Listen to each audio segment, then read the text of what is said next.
This is Ronald and this is Michael. Besides that they both has awesome hair and a cool shirt, there are some differences between each other. Ronald is a teenager in 2022 and Michael is a teenager back in the 80s. In this video I'll show you the biggest differences between teens in the 1980s versus now. Let's go! 1. Technologies. There is certainly something to be said for the fact that we have made huge advantages in technology in the last 40 years. And the 80s recognized itself with cable TV at home, where you had to position the antenna correctly to get the least amount of noise on your screen. The Walkman cassette, the predecessor of your current Spotify, where you listen to your favorite music via a cassette tape. The Nintendo gaming station, on which we could play the first Super Mario Bros. Okay. And of course other technologies like the Rubik's Cube, VCRs, camcorders, CDs, answering machines, space shuttles and the cordless phones. And if we compare this now with today's 2022, wait. And if we compare this now with today's 2022's, huge developments have been made.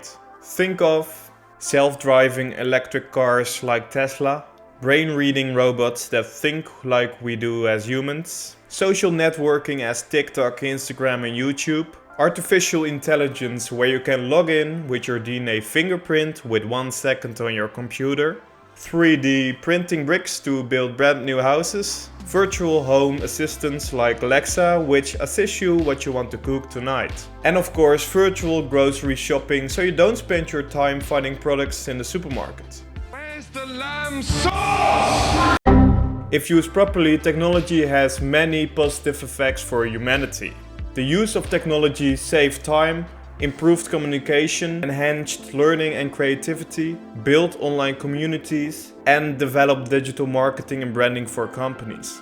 However, if technology is used in the wrong way, it also has drawbacks like access to fake information, wasting time, like watching Netflix all day, low learning performance, lack of attention and emotional development, poor sleep quality, addiction, and physical development. 2. Socializing. The way we socialized and interact with each other has changed over the past 40 years. When we were in the 80s, there was no such thing as Instagram or WhatsApp to meet up with your friends. When you wanted to meet up with someone, you just walked to their house to see if they were around. Since the phone was there at the moment, you could also just call your friend. But it wasn't that popular as it is right now. Often when you called your friend's mom would answer because it was a shared phone. And you had to memorize the phone number as there was no such thing as a contact list. In the 80s there was genuine social interaction, where we built deeper connection with our closest friends. If you were looking to connect with people, you just went face to face on the streets, on a festival or in the pub. And if you wanted to have long distance contact with others, you just became pen pals. And if we wanted to talk with people in the class when we had to be quiet, we passed notes to the front. Today socializing goes a lot further than just building connections with friends and family. Today you can build connections with anyone, anywhere in the world, at any time you want. And that in only one click. Today we chose to rather build interactions with people online than in the offline world. It is actually communicating with people without communicating. Because we are busy with everything at once. Except really building an actual relationship with people who matter. We want instant gratification. If we don't get the result we wanted in 2 seconds, we will do everything to get that result. We hop from one social media platform to another. We produce more and more dopamine and spend hours scrolling. But if your mother asks you to run to the shop in the meantime, you don't have time for that. You're too busy with your 1,000 followers on Instagram, where you've spoken to 95% once in your life. And when we are with friends, we are always together.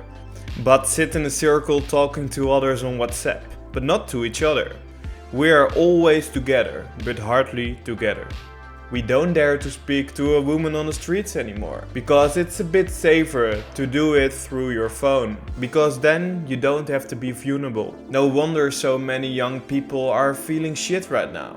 We lock ourselves in our own homes, fear the outside world, and build up more social anxieties. And sure, there's something to be said for that. We miss building genuine connections with people, like we did in the 80s. And sure, I'm not talking about everyone, but how we interact with social media and technology, building real connections is harder and harder.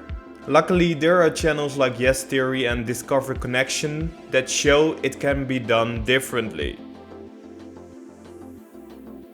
You can take a wise lesson from that comparison between Ronald and Michael. How we deal with technology and social interaction is 95% up to us. If we embrace technology and use it correctly, very beautiful things can come out of it. And if we use social media on the correct way, doors can be opened for new opportunities. We need to use social media only as a communication and learning tool and not as entertainment and news sources. The answer to your problems often lies in the past. If you're currently feeling insecure and anxious about the fact that you're spent 10 hours a day on social media, look back how young people in the 80s communicated and socialized with each other. What do you think is the biggest difference between now and the 80s? Let me know in the comments. This was today's video. I hope to see you next week. Ciao!